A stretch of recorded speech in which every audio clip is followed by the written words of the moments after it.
Sand City Sports. How we doing? Monday, holiday edition. It's been too long. Sand City's back in the mix. All right. Let me just go around and check the socials. A lot of sports. Clearly, Bills, Falcons, Chi-Town, Washington. Chi-Town giving them all they can handle. And we got the, yes, Dodgers and Brew Company in the mix. Let me go ahead and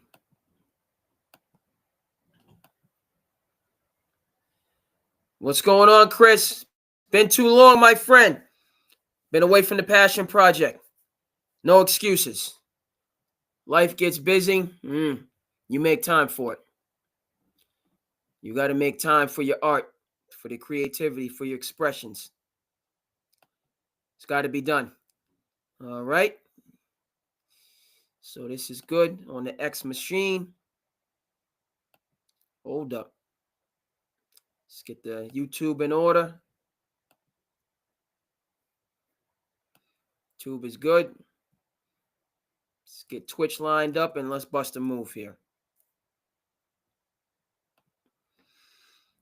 Let me know what you're thinking. A lot going on in the NFL. I mean, everything is full swing right now. NBA preseason, so the world of sports is jumping. So we're gonna go where we need to go. Yes, sir. Pat's handling business, winning the games that they should win. Not necessarily the margins, but certainly that was a power move, power win. What happened in Buffalo? There's no two ways about that, and so they have things rolling right. Speaking of that, let's go ahead and let's get things rolling right. Yes, sir. Welcome to Sand City Sports. To the business. I am your host.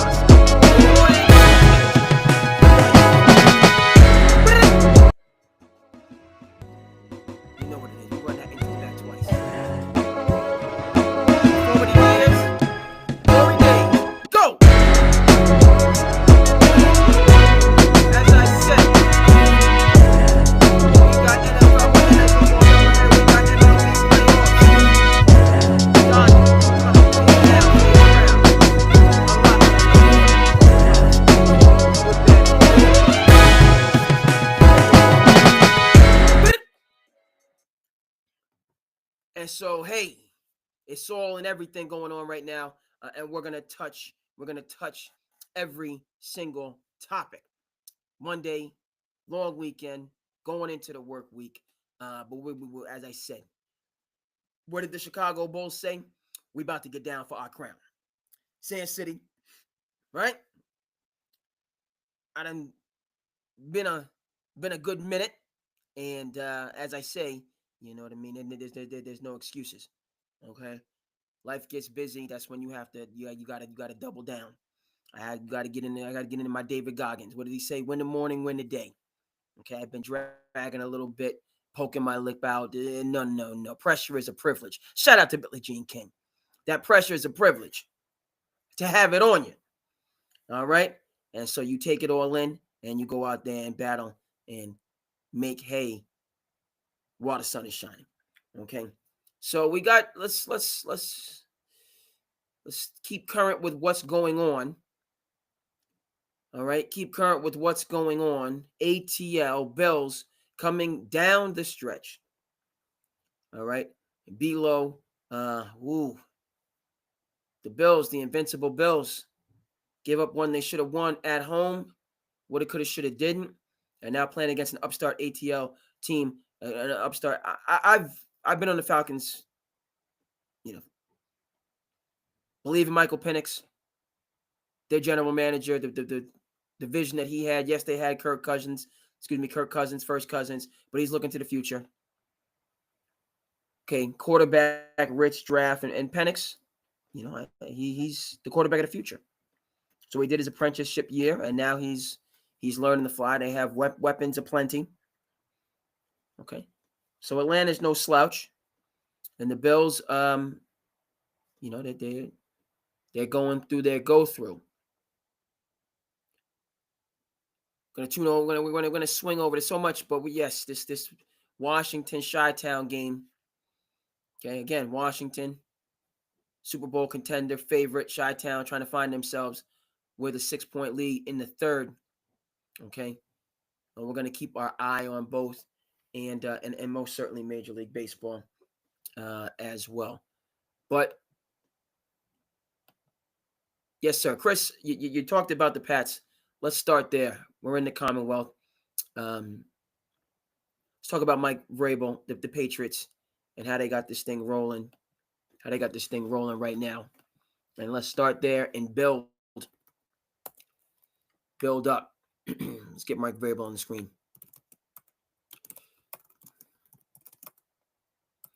See if I can spell this right. Because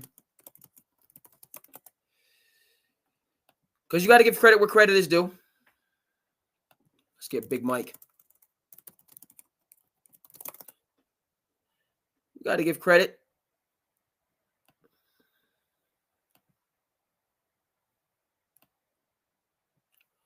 Where it's due. Keep it 100. I'm going to go ahead and share this screen. Sharing is caring.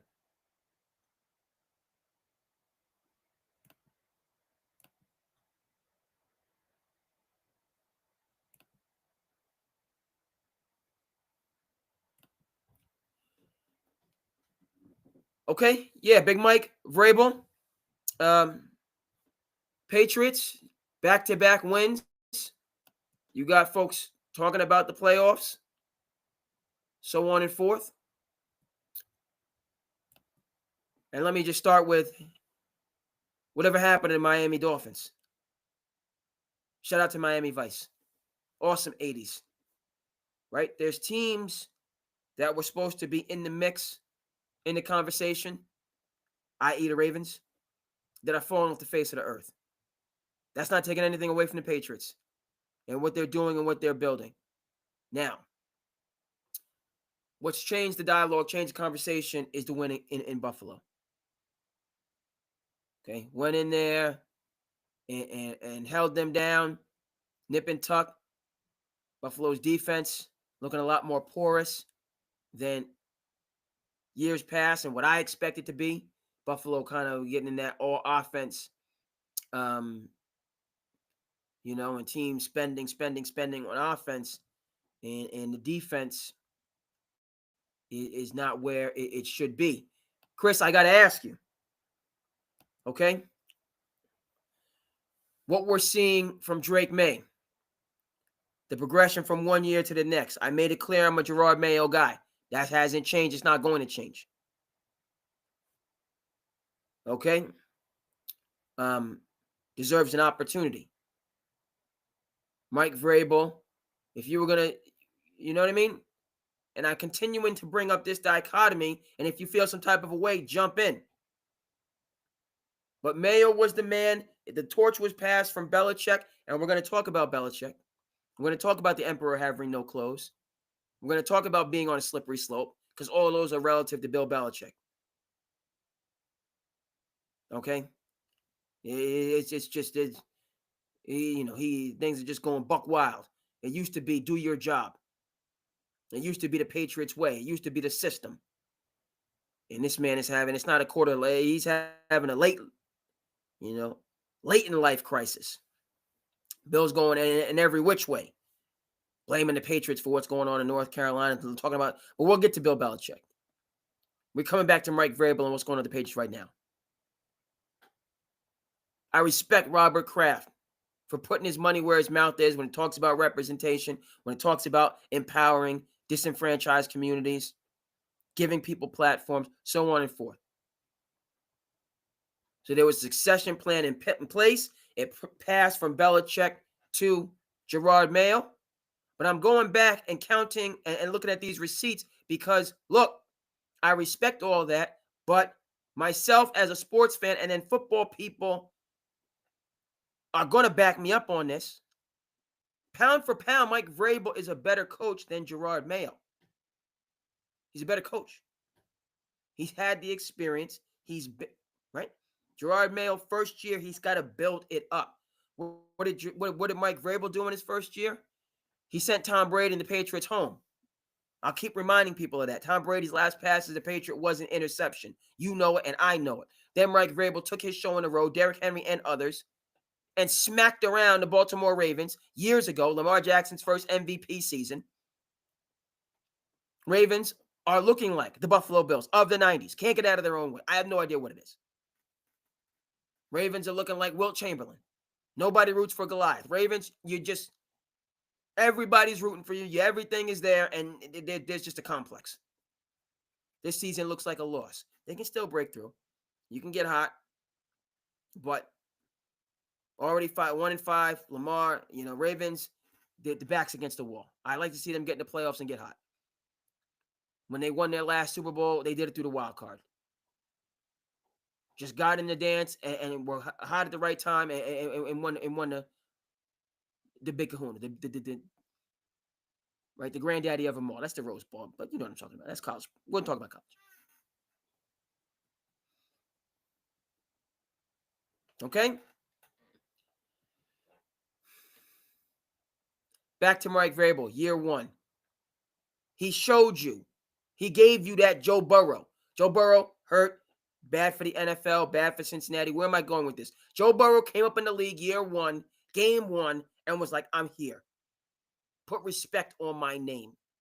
You could just see it, eye test. That's a dude. He's the guy. And in his first years in the league, showed that, broke through, went to Kansas City, smacked up Patty Mahomes, and got Cincinnati into the Super Bowl.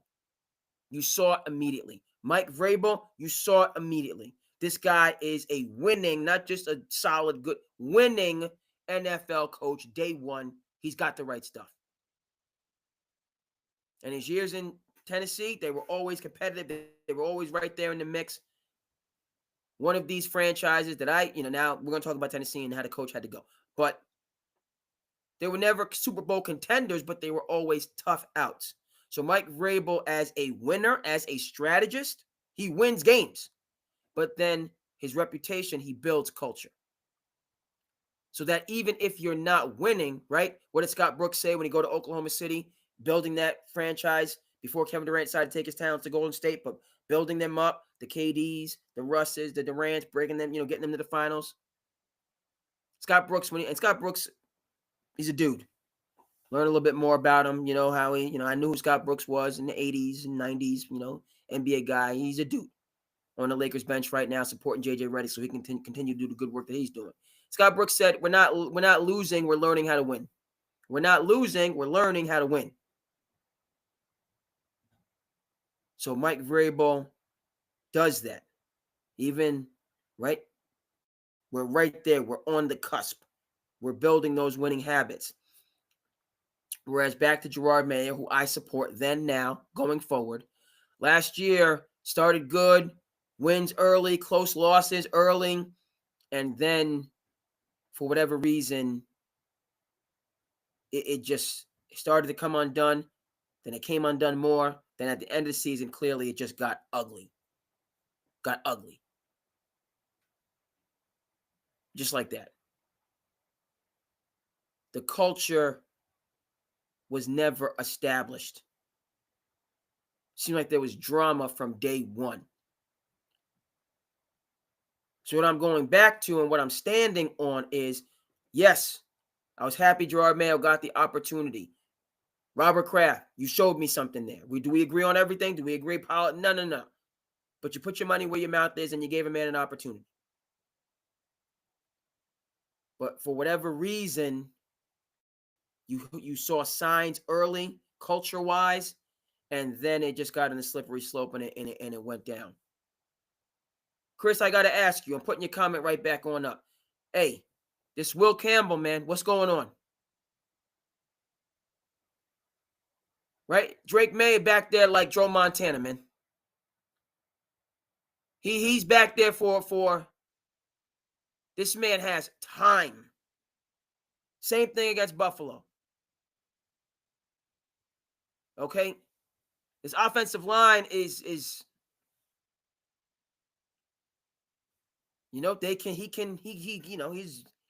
he's not running for his life. I've always been a Drake May guy, back to when he was at Carolina. Brother played for Carolina family, right? I slept on Jaden Daniels. People was telling me Jaden Daniels. I slept on. I'm not a huge Brian Kelly guy. I don't love him. He's a good coach. I don't love him. But people, and then Jaden Daniels, you get with Dan Quinn, and okay, you're right. I'm wrong. You're right. I'm wrong. And Caleb Williams still finding himself. Big game tonight. See if they can get the dub. But I was happy the Patriots got Drake May. I always looked at him as him and Caleb right there. Okay, now Jaden's the guy, but that's how I saw it. Let me just get my bandwidth right here. I got all these tabs open. Let me go and get the bandwidth right. Can't over, you know what I mean? All right, we're good.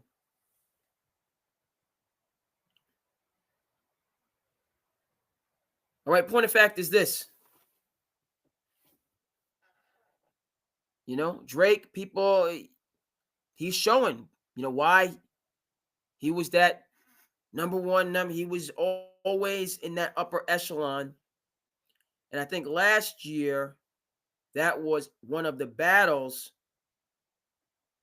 he needed some time to just learn. And then Gerard Mayo feeling some pressure was like, no, I got to, you're going to throw him out there because I got to win right now. Whereas it would have been better had he had more time to be behind the scenes, in my view. Okay? And learn on the sidelines before being thrown out in there. It was haphazard.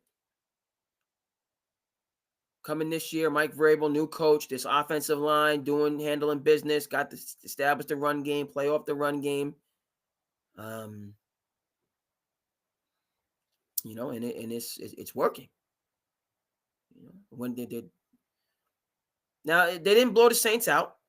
Again, they're winning in the margins, these close games. A win's a win, though. Okay, so let's take a look at the Patriots. Let me just, right? They're getting the job done. They're doing it, They're getting it done.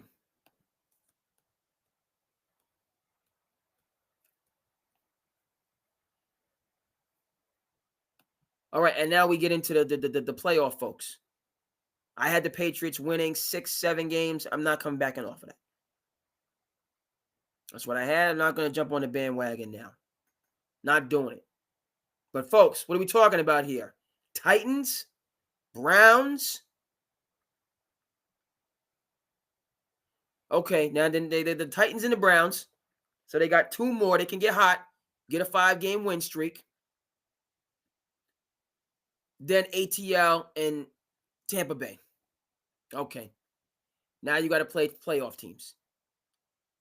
So Titans and Browns, those are games. Look, Mike Vrabel, you have to win those games now. Yeah. Not want to win those games. You have to win those games.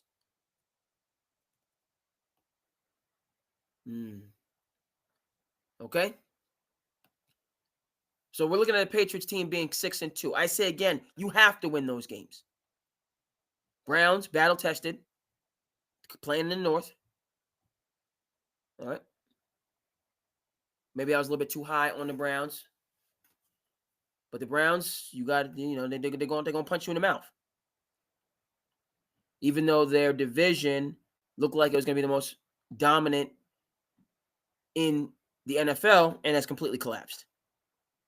Whatever happened to the AFC North? Okay. Ravens, they just forget about quicksand.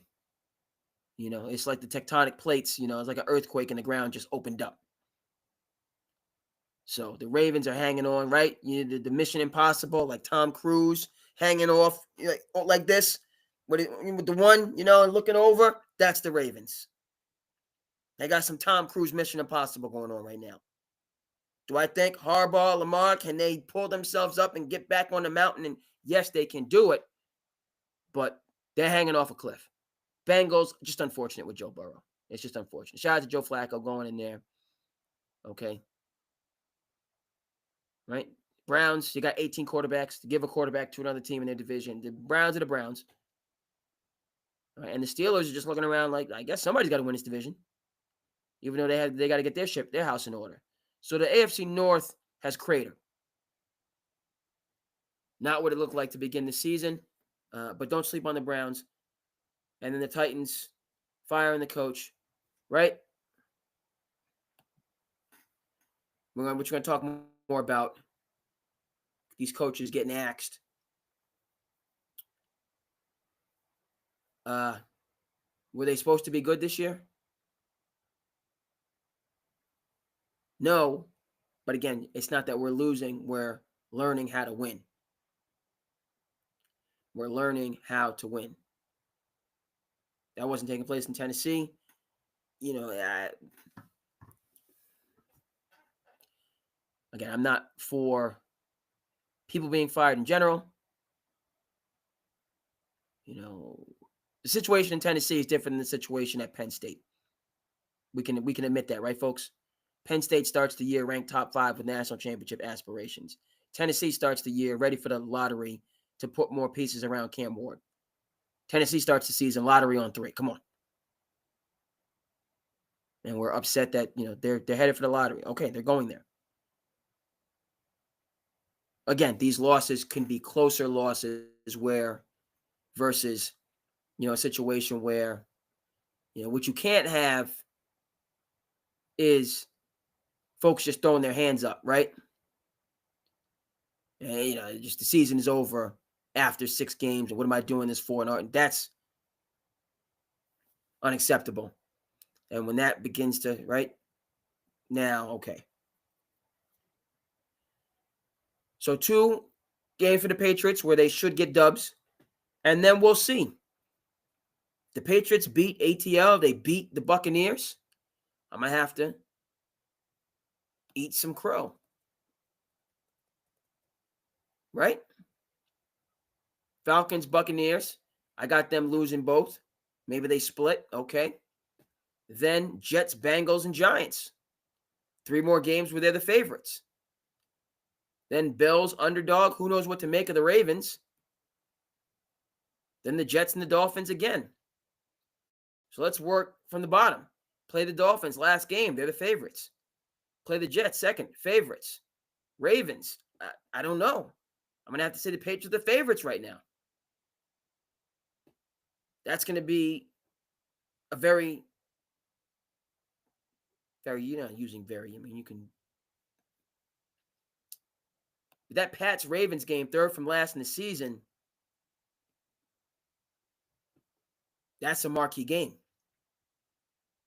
Because Baltimore's going to have to win that to keep their playoff hopes alive. And the Patriots, okay, you finished the season with 2 divisional games where you're favorite. They might be able to give that, but they might go ahead and get greedy and say, no, we're going to take that dub. And Ravens, you can hit the lottery on 3. And what?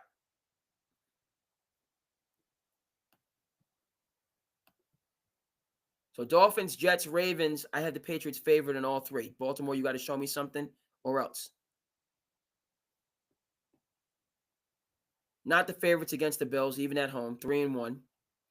Favorites against the Giants, favorites against the Bengals, favorites against the Jets.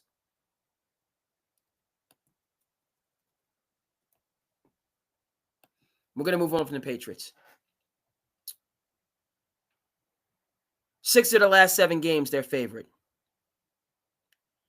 8 of the last 11 games, they are the favorites. Let's repeat that. Patriots are 4-2. 8 of their last 11 games, they're the favorites. You want to put Baltimore, say Baltimore gets it going back right. All right, 7 of their last 11 games, they're the favorites. Puts them at 11-6. So those folks that were talking playoffs on 3 for the Pats, hey, it's right there for you. The games that are going to show me something, Tampa Bay, ATL, Ravens' third to last game of the season, and the rematch against the Bills at home. Easier to be the underdog with no expectations, catching people by surprise. Harder to be the favorite, where people have thoughts and those expectations. Dare I say, great expectations. And you got to show out, okay, or get out.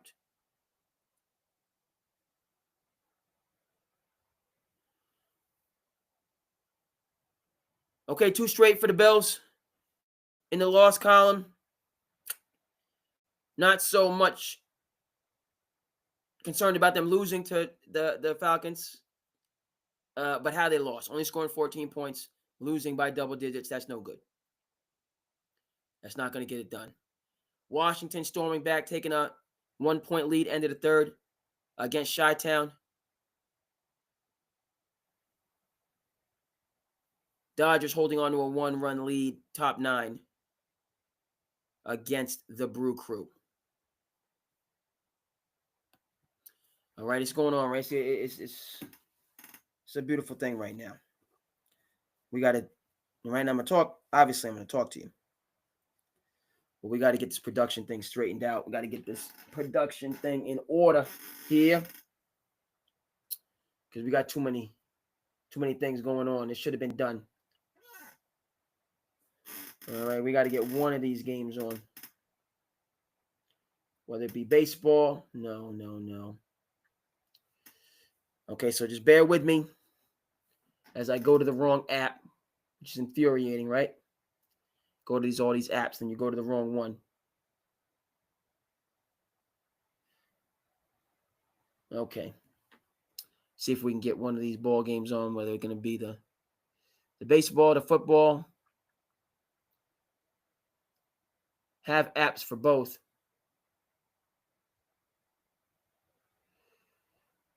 All right, baseball it is.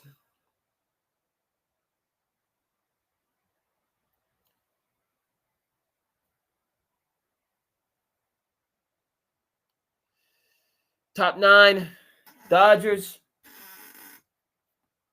Trying to get greedy.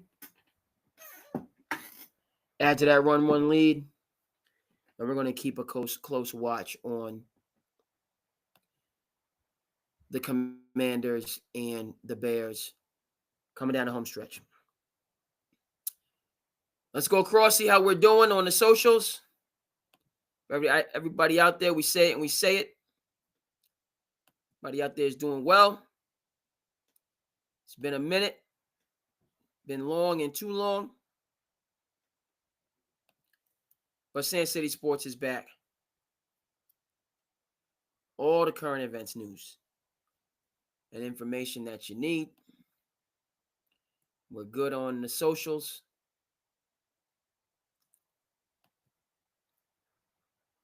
All right, people. Start off the 9th with a walk for the Dodgers. Looking to get greedy against the Brew Crew. All right, we gotta let's talk about coaches, folks. Let's talk about coaches.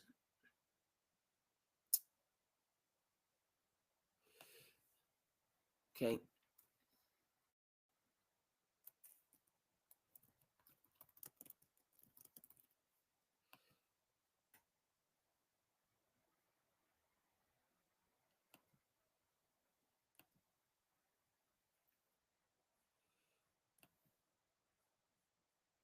stay in the NFL, and then we're going to Valley. We're going to the Valley, the quote unquote Happy Valley. We're heading down to PA. So thanks.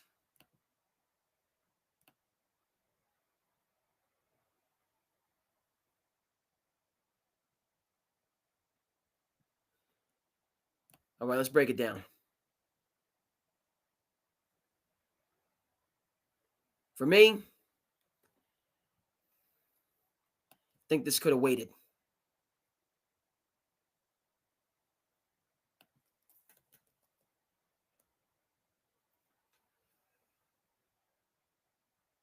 Get a good win against the Cardinals by 1. Folks, 20-12 against the Broncos on the road. 33-9, 33-19 against the Rams at home. Rams are a playoff team. You get smacked 41-20 against the Colts. The Colts are an upstart team. A lot of folks, myself included, thought they were in the March for Arch. Danny Dimes took offense to that.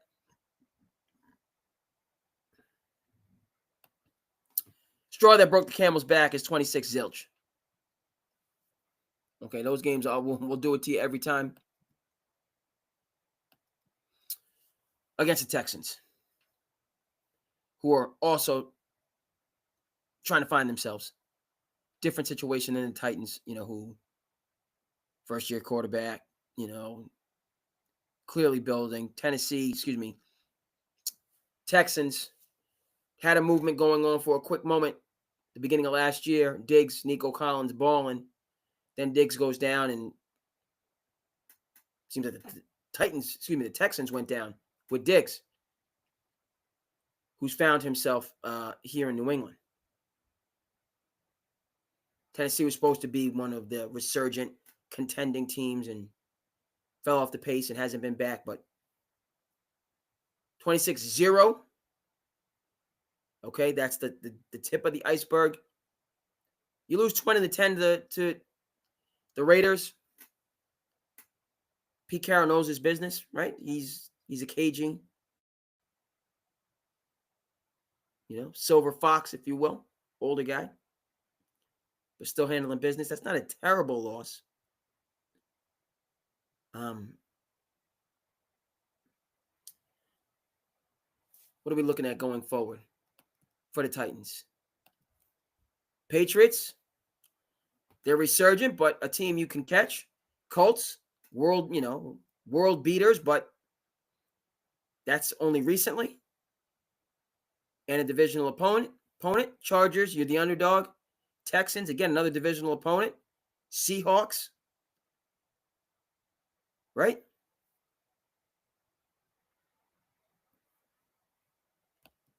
This team was lottery bound any way you slice it. But these forthcoming games are, if not winnable, competitive for them. The loss against the Texans, flat out embarrassing and unacceptable. The Raiders loss, right? You lose 10 points, 20-10, and more of a defensive game against a Hall of Fame coach like Pete Carroll. What do you want? You branch off from that and you play a competitive game against the Patriots, followed by another competitive game against the Colts. You lose to the Chargers, competitive against the Texans, competitive against the Seahawks.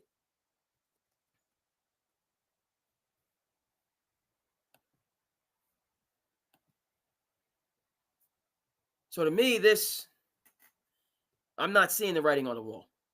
I'm seeing a clear step in the wrong direction with the embarrassment against the Texans. But a bounce back game against the Raiders and an opportunity to continue. Right? If you're 10 points, okay, it's double, but you're not losing by 24, 28.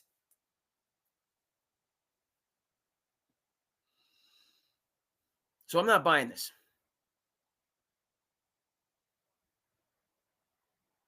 You get through the season and then you make this move. or you wait. You get clobbered by the Patriots.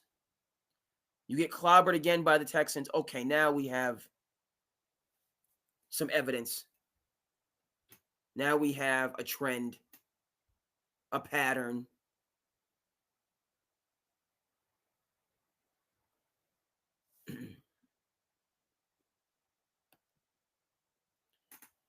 Right?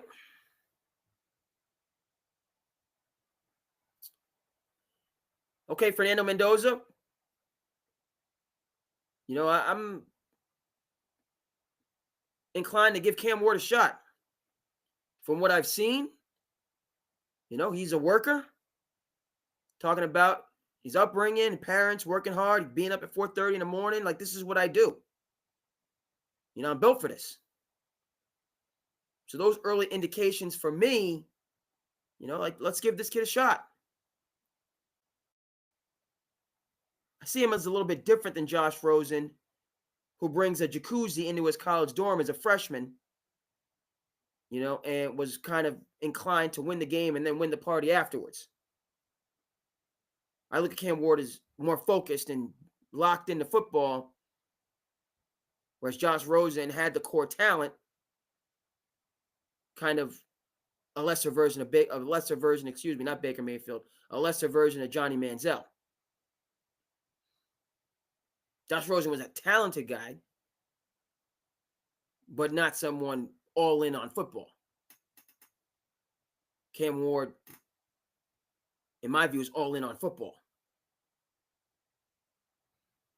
So give him a chance to keep, this. That's why this move, okay, you're bringing more instability into a situation that was already building, therefore somewhat unstable. A structure is going up. It's not fortified. It's not completely strengthened because you're building something. You don't have your buttresses in place. And you're building. It's not ready to withstand pressure, storms, the realities of life. So Tennessee could have given this, keep repeating that. Let's go down the line here. Okay? You get smacked by the Patriots. You get mollywopped by the Colts. You get manhandled by the Chargers. All right. Particularly the Patriots and the Colts. Two teams that were lottery on 3. If you can't stay in those games, all right. You've lost the locker room. You've lost control. But those games are competitive, or dare I say you win one or both of those games, excuse me. Right now we're trending and we're kind of on pace for what the year is supposed to be. Right? Let's talk about Peyton Manning. First year in the league. Did he lead the league in interceptions? Did people say the sky was falling? Because Peyton Manning, this prodigy, led the league in it. No, he's learning. Those interceptions weren't held against him because those are the reps that he needed, to be in the MVP conversation his second year and to win all those regular season awards.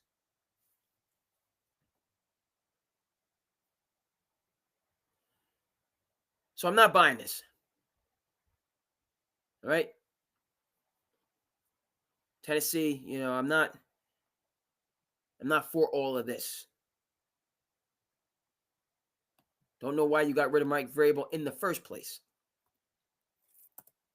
And now you're not giving the next coaches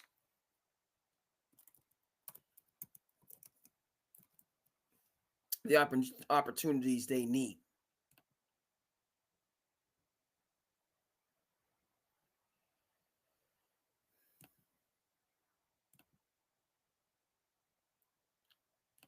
All right, folks. So we talked about the coaching carousel in the NFL. That story is clearly secondary.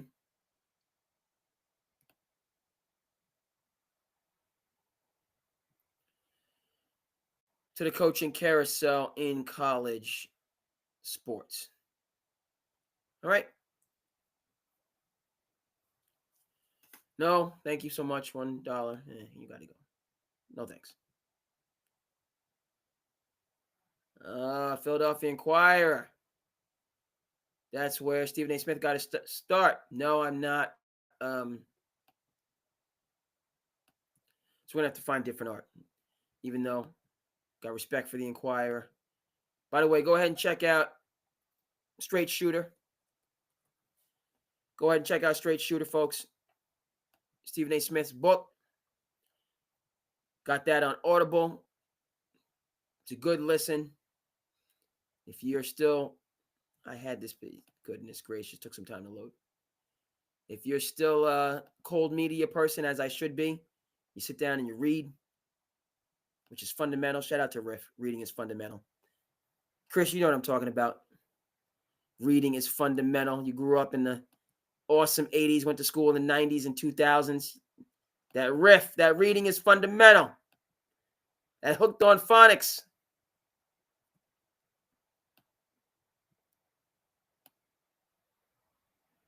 Hooked on Phonics worked for me. Look, what did Madonna say? Don't cry for me, Argentina. There's no tears for James Franklin. He's walking away with a bag.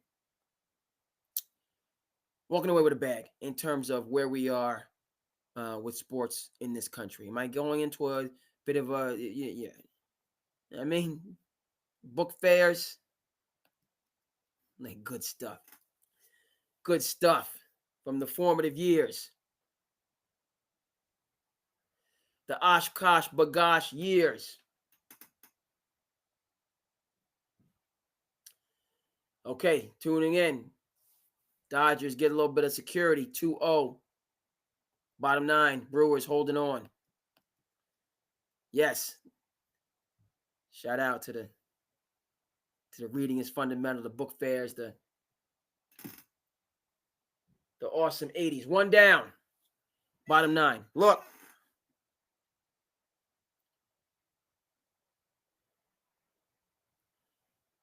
This is a cautionary tale, right?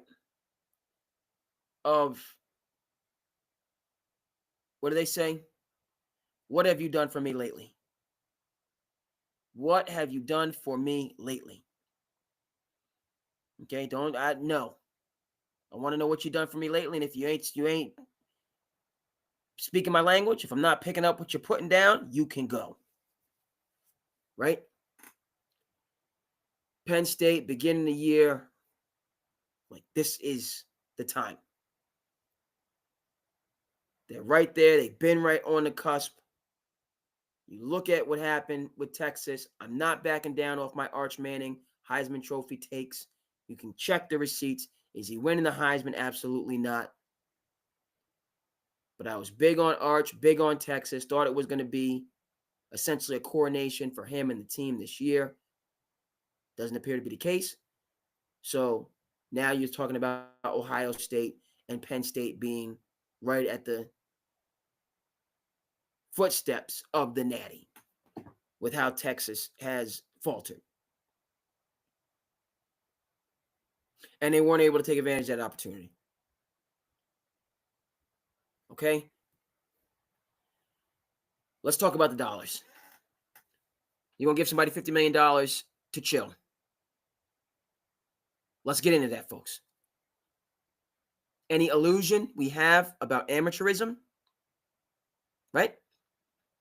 All those folks out there that wanted to talk about scholarship money, players, you should be happy. You should be content. Go ahead and check out Up On Game. We don't play here. We congratulate LeVar Arlington, TJ Houshmandzadeh, Plaxico Burress, Fox Sports, Saturdays. Check them out. Coming from the basketball tradition, it's informative and impactful for me to listen to football guys talk football. One of the stories that was told that resonates with me, I won't forget, is LeVar Arlington. Chris, you know what I'm talking about. The 80s babies out there that, growing up, going to high school in the 90s. He's on the cover of Sports Illustrated. Dominant. Right? Number 2 overall pick, going to the Commanders. out there in the tradition of a Lawrence Taylor.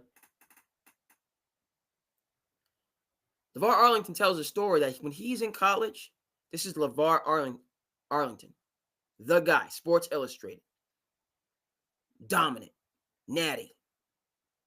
He said if he didn't make it to the cafeteria before close,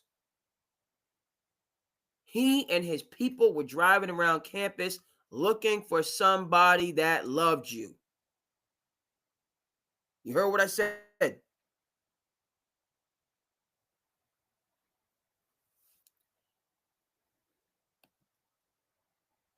Yeah, he's going to get another job. 20 plus point favorite against UCLA. You know, these losses, and which I'm going to get to.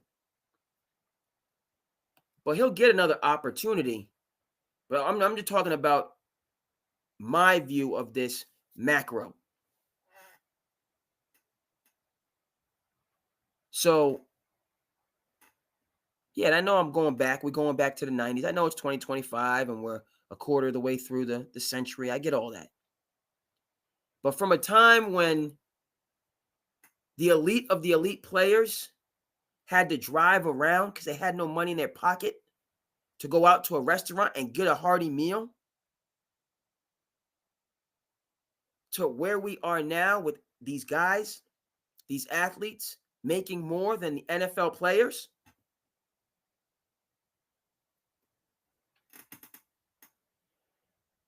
Brew Crew tying run.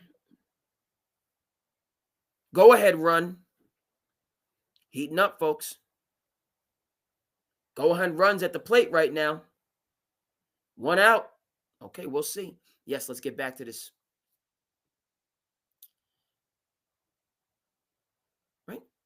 So you have this all-star top-ranked team, meaning you've poured in the NIL money to put this group together. But what's lost in this NIL era and why we have these swings is because everybody has one foot out the door, folks. Oh, well, this team has all these five-star guys and they're loaded and they're, yes, none of whom are committed to the program. What are we talking about here? You have this elitely talented team that is not together in any way, shape, or form. They're talented individuals. They play a team sport.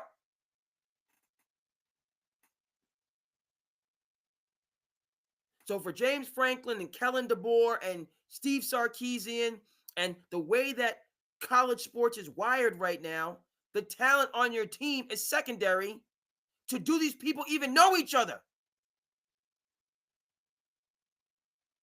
Never mind like each other. Never mind be able to play and pull and work and strive.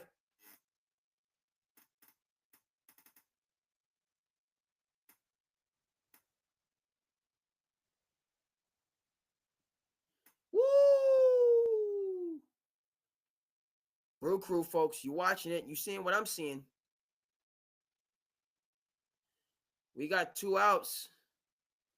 We got the tying run on third.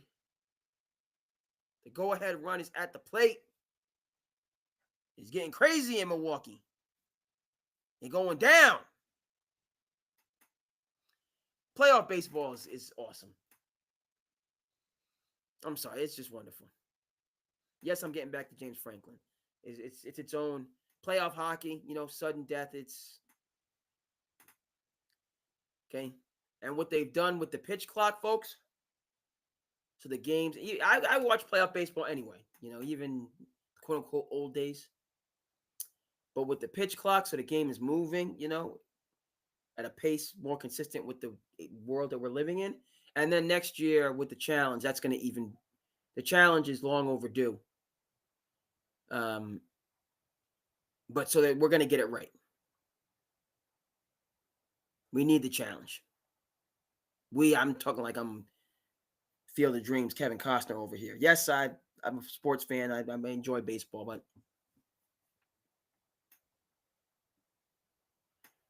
so baseball, postseason, the changes that have been made. No, we don't need pizza boxes for bases. No, we don't need to have a runner start on second in the 10th inning. It should be the 11th. Yes, the automated ball strike system is you put the pitch clock, you put the automated ball strike system. Baseball has entered the 21st century and is right where it needs to be. So we're getting it right. Go ahead and check out the ump auditor on Twitter. Good umps.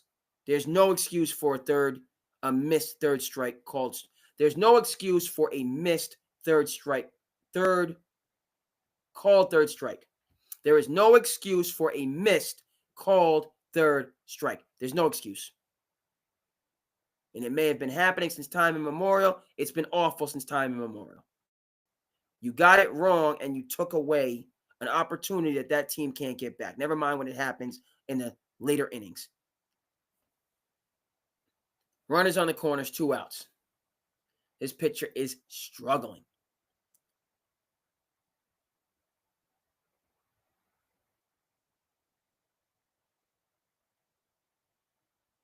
Roberts has got 1 foot. Is he coming out? Is he not? Yeah, he's coming on out. I got to tell you, he's coming out. I'm going to talk to you. It's time to go, buddy.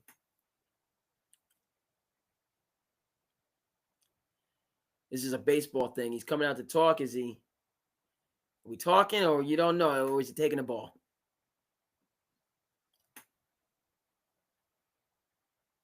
Yeah, you got to go.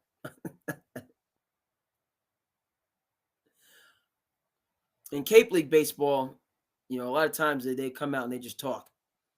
I don't know if there's a thing in there. I gotta, once the umpire, once the manager comes, you got to go. You're going. you got to go.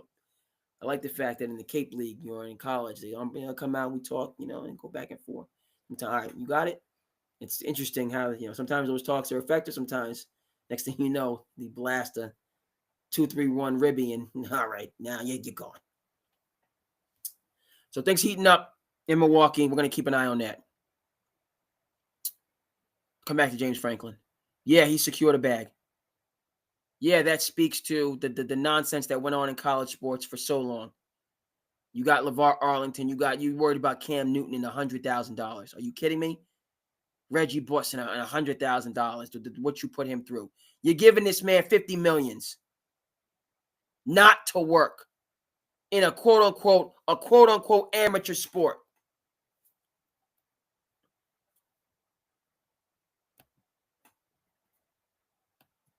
We'll get there, Chris. I appreciate that. Folks are talking about the Mavericks. I'm not high on the Mavericks. No. Am I refuting what you're saying, Chris? Absolutely not. Could I be absolutely wrong on this, and will I admit it? 100%. You're not the first one. Other people are talking about the Mavericks, talking about them getting out of the play-in, talking about them being in the conversation, looking at what they can do defensively. Mavericks are like the Toronto Raptors of the West. Look at the Toronto Raptors. They got R.J. Barrett, Scotty Barnes, Brandon Ingram, Chris Boucher. They got 18 small forwards with 7'5" wingspans and like a guard here and a guard there. So you look at Cooper Flagg, Anthony Davis, Derek Lively, P.J. Washington. Just incredibly long and agile defensively, right? Is AD going to show up to work? He showed up to work last year for the Lakers. Then there was a blockbuster trade. Is he going to show up to work and be committed? If he is, and is the linchpin for their defense, Cooper's going to cook. He's NBA ready. Jason Kidd's an elite coach.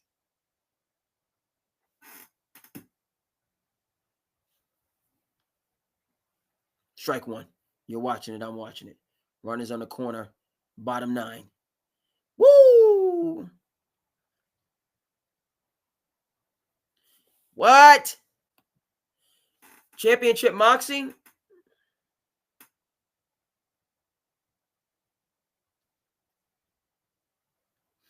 Again, I go back to Jason Kidd.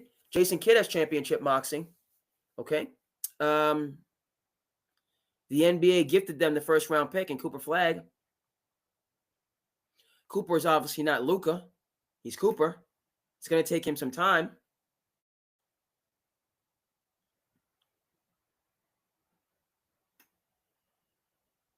One and two. It comes down to AD. Let's. Is AD going to play, Chris? Is he going to play? Is he going to? Okay, AD and Kyrie. Kyrie coming off injury. Fine. Is AD going to play? It comes down to AD. Not going for it. 2 and 2. If AD, right? What AD are we getting? Can Jason Kidd get through to people? If you can get through to Kyrie Irving, you can get through to anybody.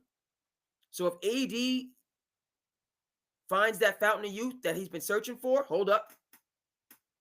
Beautiful, beautiful. Full count. Full count. Got it right. Right? See, that's the call. That last pitch where the ump could have got that wrong and killed the game. But next year we got protection with the ABS. 3 and 2, full count, runners on the corners. Here we go. It's a beautiful thing. Postseason baseball. What do we got? Nope, wasn't buying it. Bases juiced. Shout out to the ump getting it right.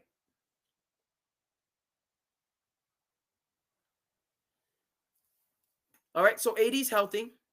And you get, because AD was balling last year for the Lakers before Dallas lost their mind. You know, and he's that defensive presence that finishes around the basket.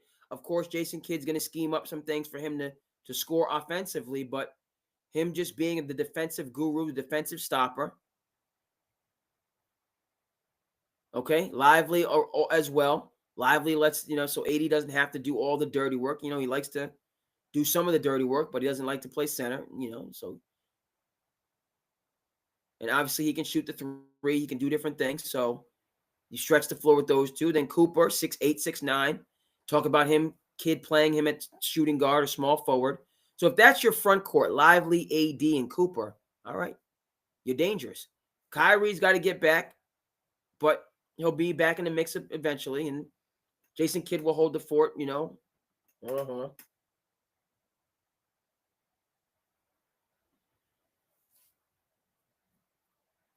Fouled off the first pitch. Bases juiced. Down 1. 2 outs. Talking about fingers crossed. Everybody, we're on our toes right now. Postseason baseball. Good. Nice job. The ump. 1 and 1. Ump getting it right. That was close. Right on the line. This ump is holding his own. Let's see here.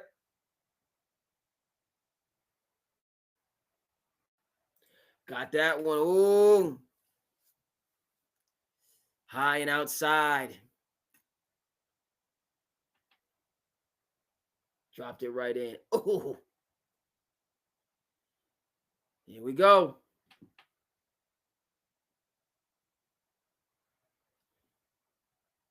Almost hits him.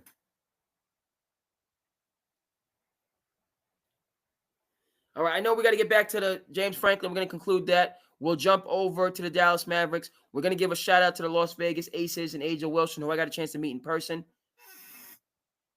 at the airport. Woo! That high heat out of the zone. He got him reaching for the high heat out of the zone. Dodgers take game 1. That hurts. Talk about baseball. Good pitching beats good hitting. Woo! He got, because that got him to reach. That's tough. Bases juice, down 1. You come all the way back. The good pitching silences the good hitting. All right, let's head back to James Franklin, and let's get this in order. Okay? Did he need to be fired? To me, no. He didn't need to be fired. All right? Because of the modern era, age, those two, because of the realities of college sports with NIL and transfer portal run rampant. Both of these two things need to be reeled in. We talked about this. There needs to be contracts, 2-year contracts. You get your money, but you're there for 2 years. And this, you can only, after you transfer once, you got to sit out. Or maybe they should just go back to, you have to sit out when you transfer. But there's no love on these teams. These guys are together for half a year, and then we start again. Does that excuse these terrible losses? No. But for me, it explains them. You say to yourself, how can you have all this talent and lose to Northwestern? How can you have all this talent and lose to UCLA? Because those guys actually like each other. They're an actual team. This whole NIL, never mind what 18 and 19-year-olds are doing with millions of dollars on college campuses. And is that helping anybody beyond the businesses in that community? Talk about unfettered capitalism, just people wasting, spending money they have no idea what to do with. So that's, Sand City's been talking about that for a while. Sand City needs to lead the charge on that exploration, giving high school kids, college kids, millions upon millions of dollars and acting as if they are able to handle it. Based on what's happening on the field, we can see they can't handle it. Because all these high-powered, super talented teams are losing gimmies. And you want to blame the coach and gives this guy $50 million to go sit on a beach somewhere, which is his own separate ball of wax, which I'm going to continue to talk about, because these are the same people that wanted to storm the gates. These are the same people that, talk about Game of Thrones and, when Jon Snow was all by himself and the cavalry was chasing him. That's how they used to treat people who said players needed to be paid. They act like you offended Western civilization because you mentioned Jay Bilas was on this from the beginning, and it was LeBron James with Gavin Newsom at the shop that broke this wide open. Shout out to LeBron James and Gavin Newsom. But people have been talking about this in time immemorial. You got LeVar Arlington rolling around hungry on every single Sports Illustrated, future number 2 overall pick. But now you can give James Franklin $50 million to get pedicures and manicures or whatever he does with his free time?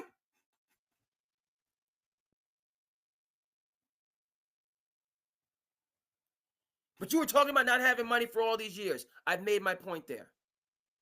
But the follow-up point that I'm making is that, no, I don't feel like James Franklin should have been fired because he's a capable coach. You can talk about him not winning the big one in this team. They're not going to be better off with James Franklin not on their sidelines to finish this year. You're not going to convince me otherwise. We're going to talk about Matt Rule and all these other possibilities. How did that work out for the Knicks? You got rid of a Hall of Fame coach, an elite coach, and my man Tom Thibodeau. And what was for Mike Brown, who's a good coach. But he's He's Tibbs equivalent or lesser. Yes, the Knicks now want to play 7 seconds or less basketball. I don't buy it. I know that Karl-Anthony Towns and Jalen Brunson were all-stars last year. And you took down a dynasty before the dynasty took down itself, getting rid of Jrue Holiday. That's what I know.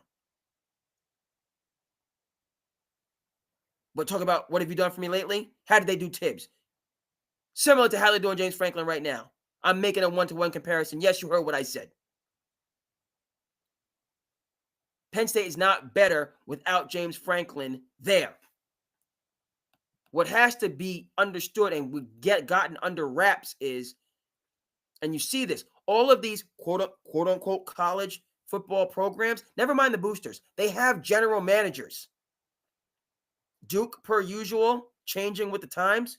Coach K, old school. I'm not doing this one and done stuff. I'm not doing it. And then Coach Cal took his lunch. And you know what Coach Krzyzewski said? I changed my mind.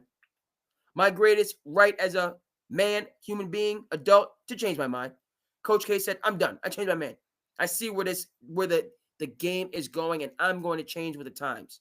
I'm staying with Team USA so I can cultivate the next generation of elite players. That's what USA basketball is all about. Identifying and cultivating the next generation of NBA stars. Coach K said, I'm going to stay. First of all, because they need me, the redeem team. But then second of all, this is giving me access to that crop. So I'm going to get the Zion Williamsons. I'm going to get the RJ Barretts. I'm going to get the Jahlil Okafors. I'm going to get the Brandon Ingrams. And I'm going to win natties. Because this is where the game is going. It's evolved. It's not Christian Laettner Sr., Grant Hill Sr., Bobby Hurley Sr. It's one and done. And he changed with the times, and he kept on winning.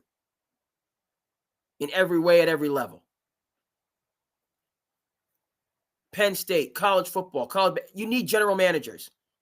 You need somebody who's not the coach to try to talk some sense into these players and their agents and their parents. Because everybody's forgotten about the actual game. The game is far secondary, like what you do on the field. What type of a teammate you are. What type of a player you are. How you're... Do these guys even go to practice? Are we talking about that? I know they're highly ranked. You gave a 20-year-old $5 million cash money on a college campus. So you're telling me that he's in the weight room when he's supposed to be there? He's doing film study? Are we talking about any of this? Because in the NFL, it's Kyler Murray's playing video games. And we don't know if he's committed. I don't hear about these college kids playing video games till 5 o'clock in the morning, eating Cinnamon Toast Crunch with their buddies and missing practices. But if you gave me, not that I'm, right? What are we doing? You're telling me these college kids have boatloads of money on college campuses and are just, well, let me call my representative at Morgan Stanley to see the growth of my portfolio with my NIL earnings. I'm considering an investment in, right? Is that what they're doing? Like they go to class at 8 o'clock and then they have a sit down with their financial advisor who talks about their portfolios and all of these investments to spread this generational wealth out for the next century, which is what it should be going to, by the way. When you have this incredible window for generational wealth, you should be thinking about the next century or two so that your family writ large comes from one strata in American life to the next, which is incredible. Never mind how hard that it's becoming to do. Right? That's the theory behind. I hope it's a theory. But what's probably happening in real time? When you give 18, 19, 20, 21, I know these guys are getting older, 23, 24, 25, boatloads of money and throw them on college campuses. And never mind the fact that they're only there for half a year. Is this excusing the horrible losses for James Franklin? No, it's not. Right? But how does a dominant team in Penn State, favored by 20 points, lose to Northwestern, a homecoming game, packed house, boosters there, with a coach who everybody says is a good guy, a good coach? How does it actually happen? Is James Franklin, did he go from being good guy, good coach, culture builder, taking them from the calamitous end of the Joe Paterno era into the next iteration of Penn State football, where they return to, frankly, respectability, prominence, contention? Now, it's not just the losses now. He's consistently lost, not consistent, but he's lost to some big games. And right, Harbaugh lost a number of games. Couldn't beat Ohio State. Then he broke through and won a natty and took his talents to the NFL. Nobody remembers all those L's to Ohio State after he had his signature years, culminating with a natty. Jim Harbaugh, right? We weren't talking about how he's getting smacked by Ohio State year after year after year. He put it together, took him some time, got the upper edge, won a natty, and left.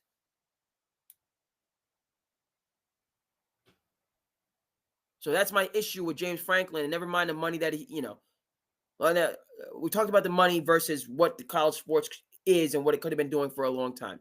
Now let's talk about the money from the standpoint. Look, folks, right? College sport, it's reflective of America in that the billionaire class is right. Never mind, right? I'm going to get a little bit economics, even I'm a history person. We're not going to go too deep into this, but these boosters, this is monopoly money for them. Never mind how they're able to channel it here and get it back there and all the rest of that stuff. I got this from Bomani Jones. Shout out to Bomani Jones. We don't play hate, we congratulate. Yes. Got it. Hold on here. The Right Time. Yes, sir. The Right Time with Bomani Jones. Check him out. When he was breaking down the Jimbo Fisher buyout. Yeah, James Franklin got $50 million. Jimbo, $75 million. Gave this man $70+ million to go lay on a beach. Are we surprised we haven't seen Jimbo? Do I need to work? I love coaching, but you're just going to, never mind what, right? If you're a college football coach, you have no life. You have a life, but you're going to give me all this money and I don't have to do this 60, 70 hour a week job. I just can do what I want to do all the time.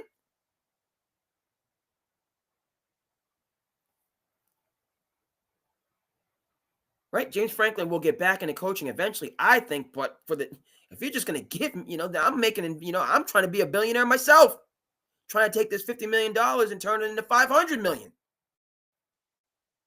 If I don't have to, as much as I love coaching, but you're just going to give me the opportunity to take $50 million and turn it into whatever it could be, football can wait for a year or three. I'll come back as a billionaire myself. Imagine that. And that's probably that's what the James Franklin. If a coach was also a booster, are there rules against that? I don't think there are. If a coach had hundreds of millions of dollars, that he says, you know what? No, I'm picking my own players. Frankly, you might get a little bit more loyalty.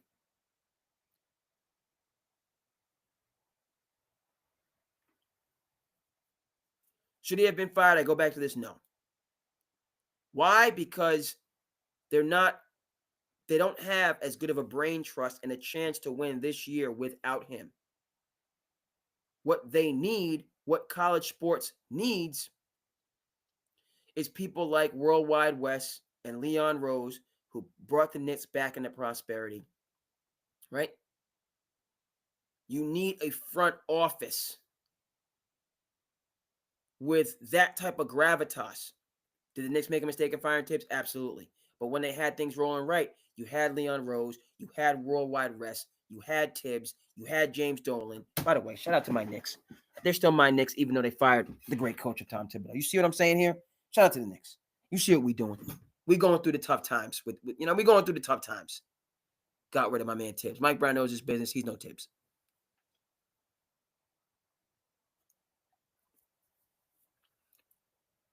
That's what these programs, Penn State and everything, they need.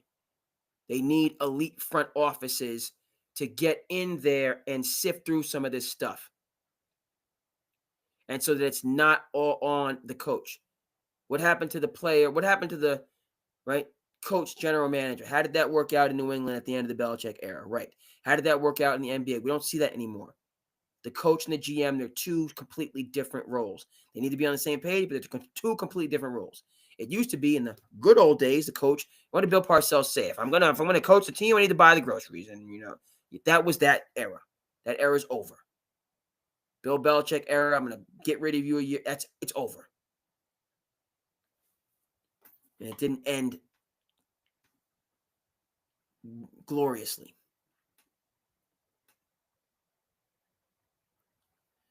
Okay, so we'll see. It's not Franklin. Okay, so yeah, it's trendy and he's getting all his money, but it's not him. It's not just him.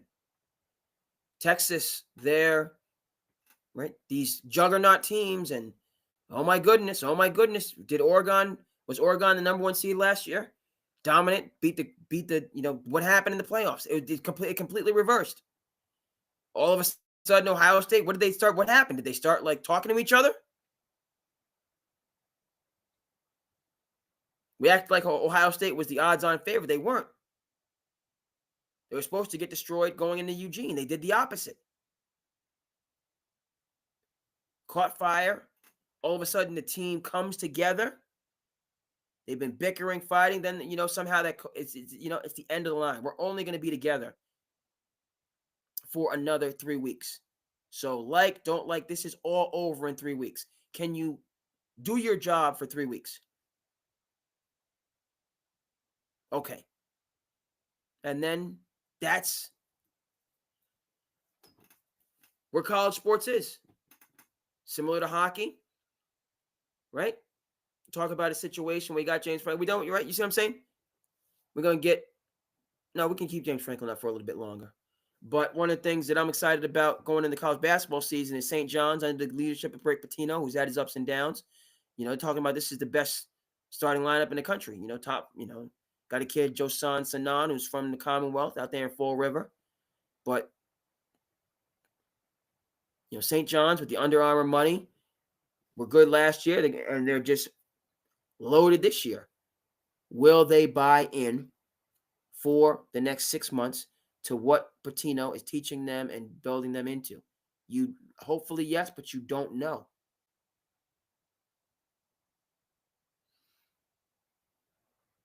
Hope the answer is yes. And then they can weather the storms. That was a great game in Providence. St. John's versus Arkansas. Cal got his guys to play together. Guys at St. John's, you saw the dude who was on the bench, had to bench him. Then wanted to go into the NBA instead of, didn't get drafted. Right? Yeah. The Casino Royale, it's having, what do we say, secondary? Ulterior effects. Whichever is the right word that you want to use. It's having ulterior effects. And people can get upset and they can get in their feelings and you can fire capable and good coaches if you want. And that can make you feel better about yourself. I don't know how it makes you feel better about yourself. And, but have we heard from Texas A&M since Jimbo Fisher left? Is Texas A&M in the national since they got rid of Jimbo? Did I miss something? Do I need to check the rankings?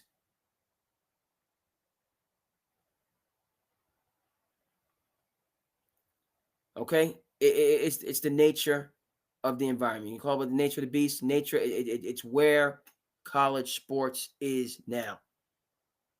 These just roller coaster like swings.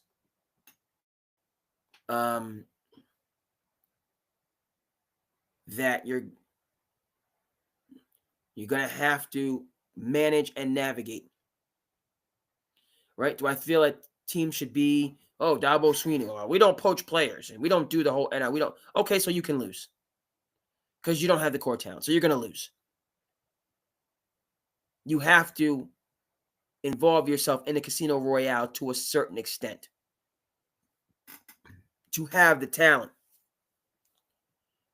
But bottom line, and the story on this, it's that it has to be a combination of having talented people combined with talented people who are giving you some level of commitment.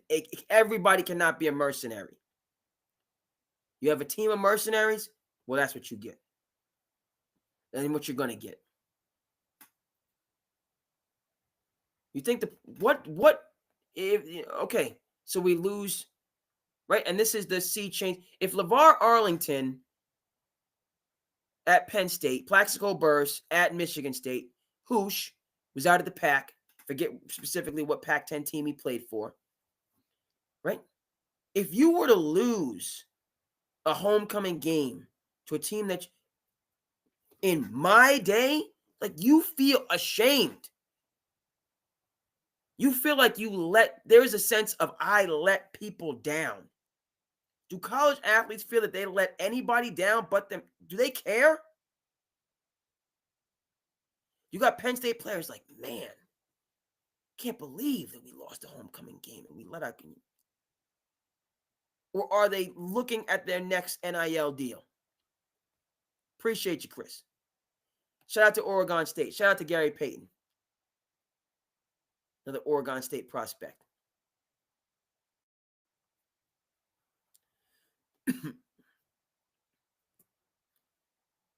So that's where we're going to end it on that. No, I'm not making excuses for James Franklin. I'm not, but I am looking at college sports, and I feel, and I'm saying, and I'm standing on the Casino Royale is going to create these types of swings. All right. And so hire you a general manager, hire you some front office people. It's not the coach. It's not all, if it's falling all on the coach, which is why Nick Saban rage quit in the first place, right? Nick Saban shouldn't have been the one at Alabama doing all of the recruit. That shouldn't have been Nick Saban, and maybe he'd still be coaching because it seems like they need him in Alabama. It seems like they missed that man. Your president or president of football operations, or whatever you want to call that person, is the one that needs to be in the trenches, cutting the deals to provide the ingredients to the coach. I'm sure that takes place. All right. But that same individual then has to talk to that player in there to make sure that they are, right, still committed to that very tenuous deal.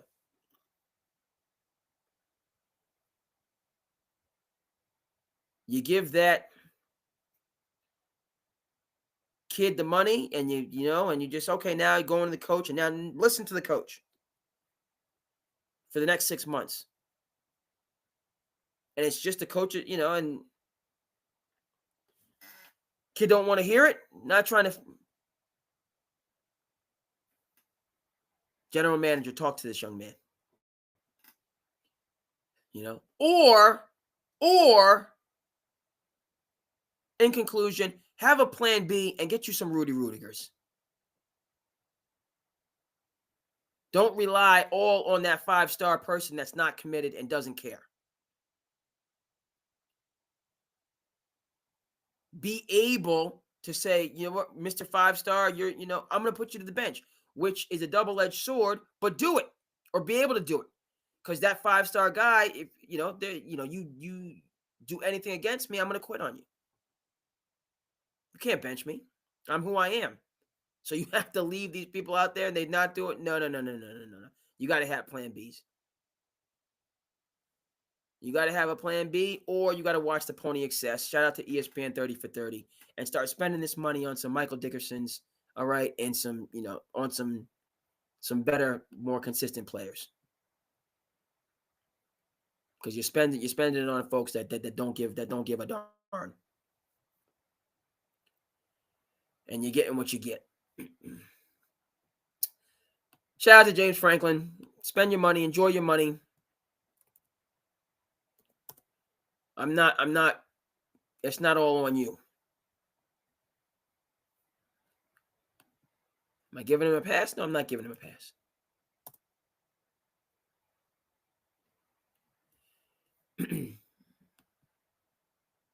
Heard some, and then that was a lot of defense of James Franklin. One thing TJ Houshmandzadeh said that I got no problem citing and giving him credit for is, James Franklin didn't evolve with the talent that he had. That's a critique that I've heard that I can, right? Nick Saban evolved with the talent that he had. Nick Saban was 3 yards in a cloud of dust when he started at Alabama. When he finished, they were, wide receiver U. Right? He started off as just a defensive-minded. He saw the game was going, and he evolved, brought in Sarkisian, brought in Lane Kiffin, brought in Bill O'Brien. Okay? And so that's a critique of James Franklin that I will accept. That he did not create a system for the talent that he had necessarily to to go out there and run up the score on folks. He still wanted to play this conservative game. I'll admit that.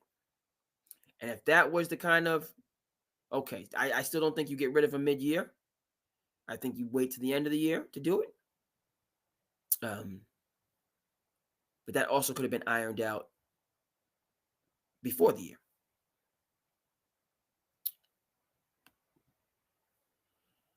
Okay, folks, we're going to head into some slice of life to finish.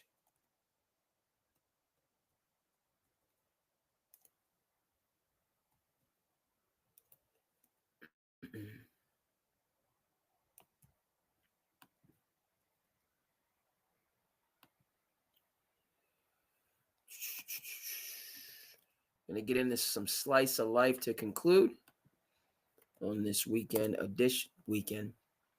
3-day weekend.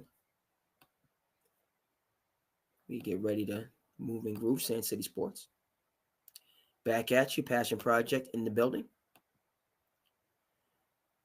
Speaking of the Ravens, also speaking, shout out to the Odd Couple.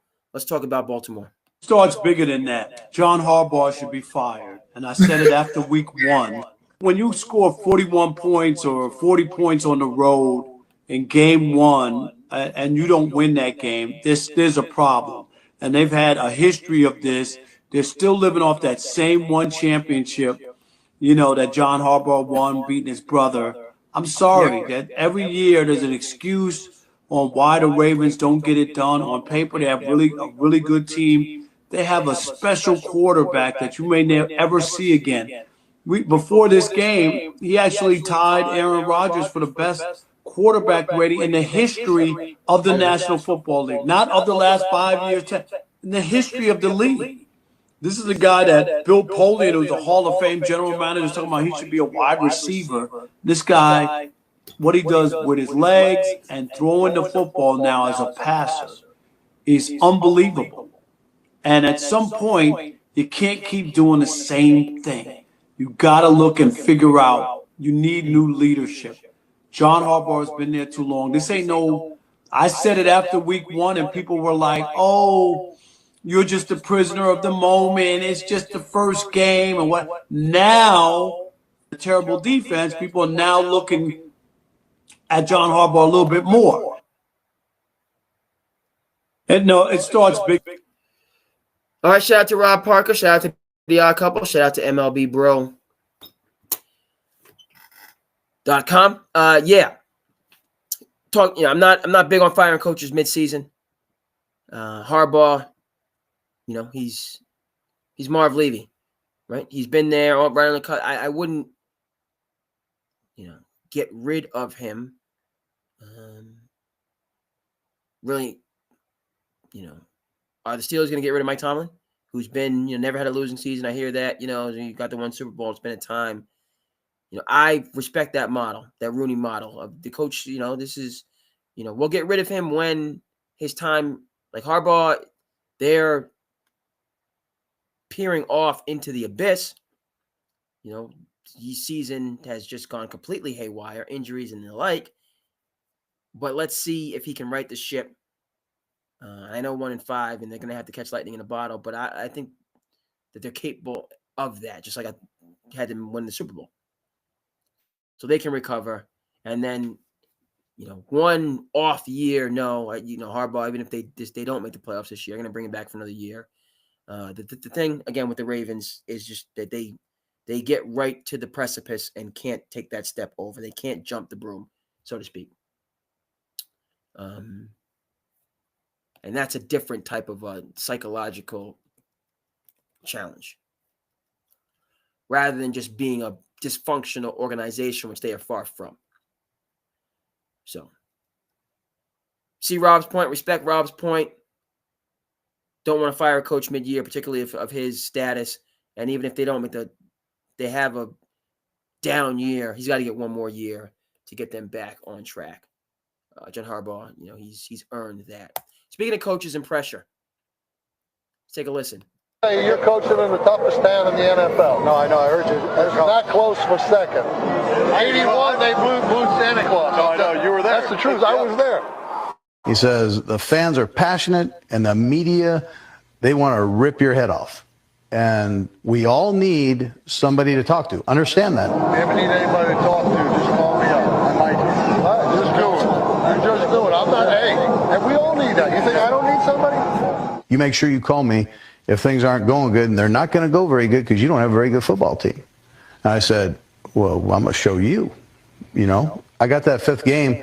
I didn't call anybody, man. I was like hiding under the desk, and he calls me. He goes, hey, listen, you SOB, you think you're John Wayne, don't you? He says, I told you, we all need somebody to talk to. He says, you're hiding right now, aren't you? I said, I'm absolutely hiding, man. That door is closed, locked, and I'm in my office, and I don't want to come out. Well, I'm going to tell you, you're coaching in the toughest town in the NFL. No, I know, I heard you.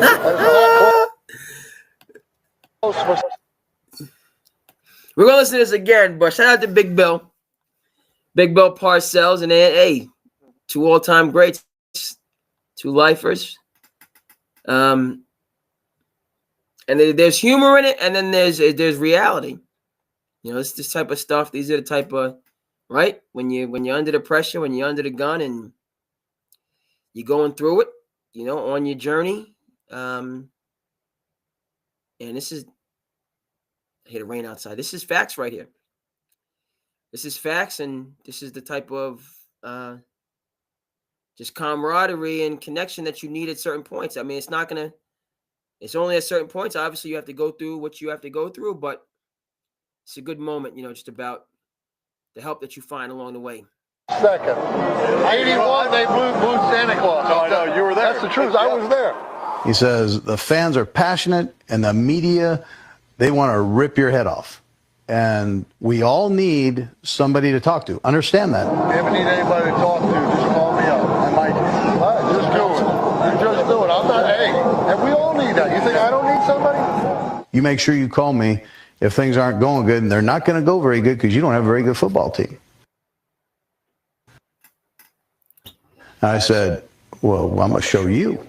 You know, I got that fifth game. I didn't call anybody, man. I was like hiding under the desk, and he calls me. He goes, hey, listen, you SOB, you think you're John Wayne, don't you? He says, I told you, we all need somebody to talk to. He says, you're hiding right now, aren't you? I said, I'm absolutely hiding, man. That door is closed, locked, and I'm in my office, and I don't want to come out.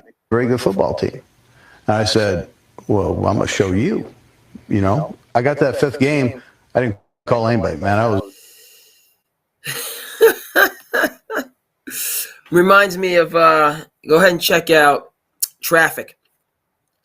Steve Soderbergh movie. Michael Douglas. You know, talk about two letters. When one regime turns over to another regime, you give them two letters.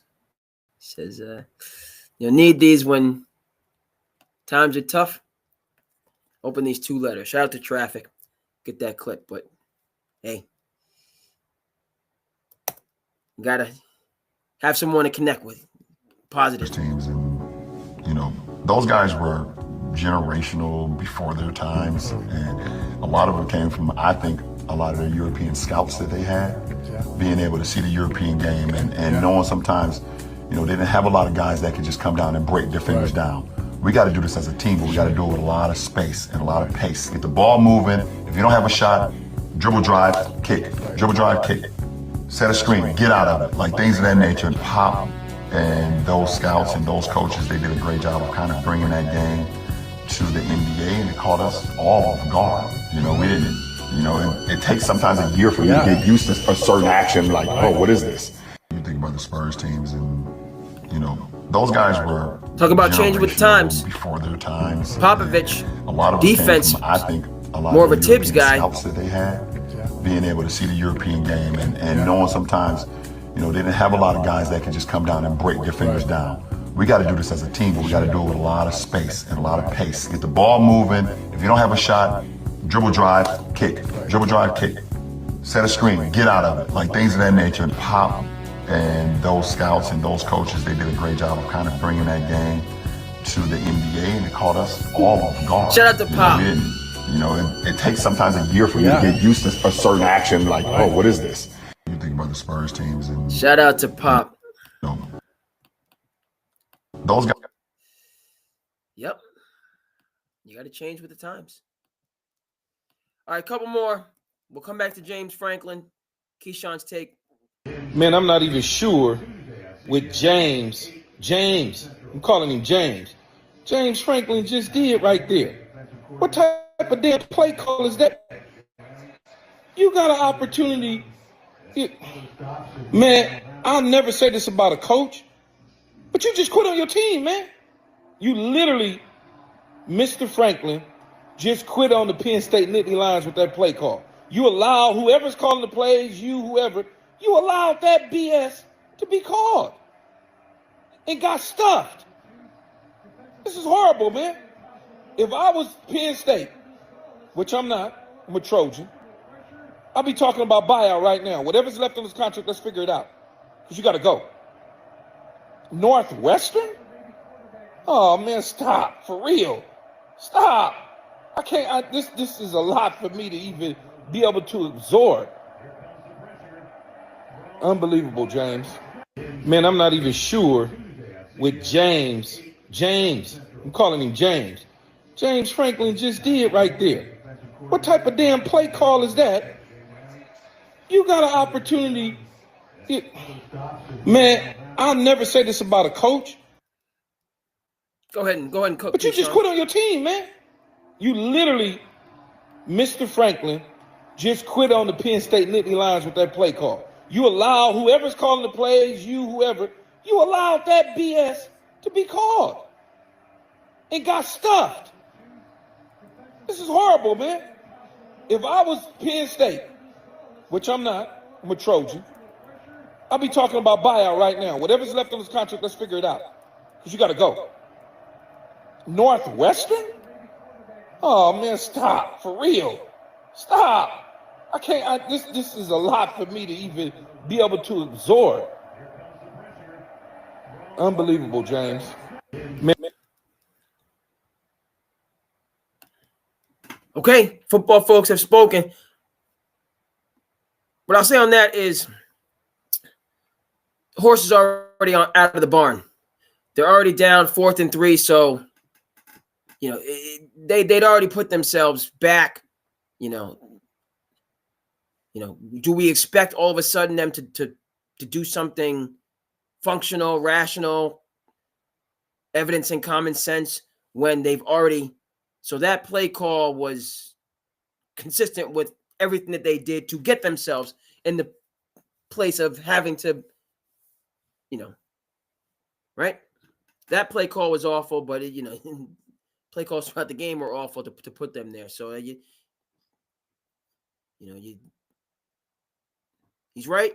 But I just give a little bit of latitude because that's you take the. I'm not going to say we talked about Tom Brady. His last pass as a Patriot was an interception. And you could, oh my, how could Tom Brady? They had already lost the game by that point, right? And so that's the horse was out of the barn. They were cooked, and there was no turning back. But to Keyshawn's point, it did highlight and evidence all the things that had them be there in the first place. Got some JB stuff. It's baseball. See, we'll get to JB the next episode. I got a good JB clip about the process. Shout out to JB. I'm talking about Jaylen Brown, of course. Like, JB, who?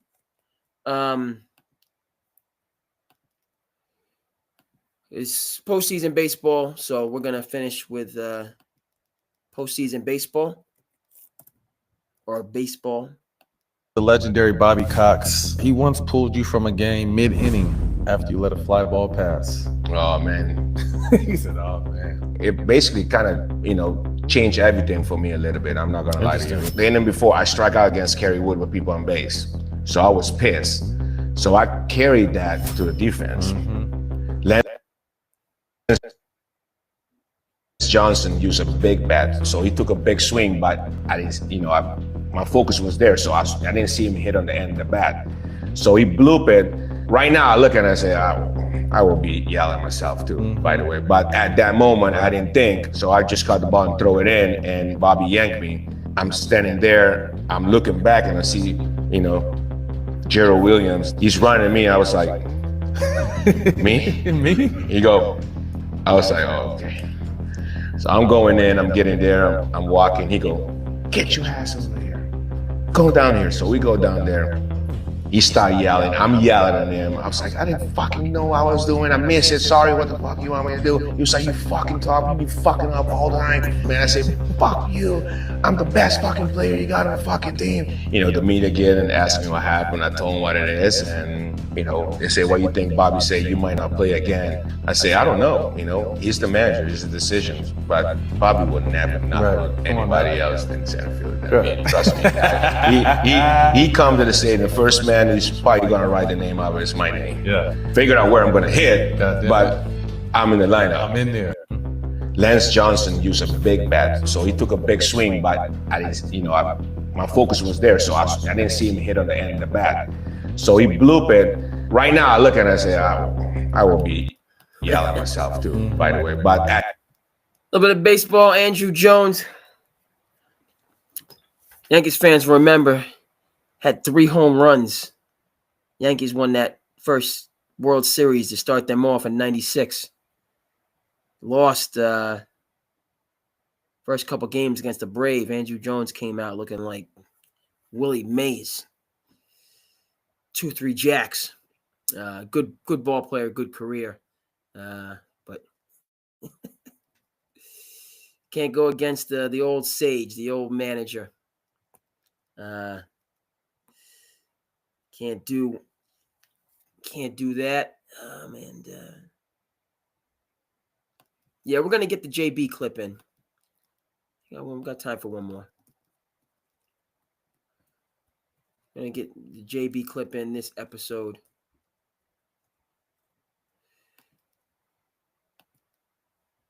Speaking of Atlanta,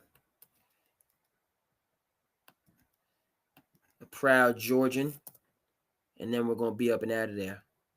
Is the key to the vehicle where you're trying to go. Like how disciplined can you be is going to determine how successful you're going to be. That translates not just sports, but also not sports. Discipline is like a version of self-love. How much do you love yourself from what you eat, what you consume, what you watch, who you're around, how your routine, do you work out? All of this is discipline. Discipline has so many different things attached to it. It's a very broad topic. Lock in on your discipline, like on you. Like, what do you need? Look yourself in the mirror. What do I need to do to get to where I want to go? And not give no shortcuts. So I got this from Kobe, by the way. Kobe says, anytime I tell myself something, I never break a promise. If I told myself I'm getting up at 7 a.m., I'm not going to sit in the bed and be like, damn, I'm not going to do it no more. Like, damn, yesterday I was going to do it, but now never break a promise to yourself. You say I'm getting up at 7 a.m., I'm getting up at 7 a.m. Whatever it is that you asked for, is what your discipline is going to be tested on. So if you ask to be an NBA player, it's going to test your discipline, how much you're going to work out every day. You're going to get up at 5 a.m. If you're going to put a diet in, or you're going to, go to sleep on time, get to sleep, or you're going to be on phone for 2-3 hours a day. So whatever it is that you're asking for in life, your discipline is like whether it is you deserve it or not. So if you ask for something, you got to be worthy of it, or it is not going to be granted. That's like the key to manifestation. If you want something, you got to be worthy of it. Some people ask for these big things. I want this. I want $1 million. I want this, but they got no work ethic and no discipline to match it. Discipline is the key. Woo! JB, Deuce Foundation, Bridge Program, no lies detected. None at all. Sand City in the building. We back. Appreciate all the slice of life, particularly JB. That's going to finish us out. Let's go. Hey! Thank you so much. Sand City. Go! I am your host, Kid Cut Kid. Artist from Northern Andre King. Thank you so much.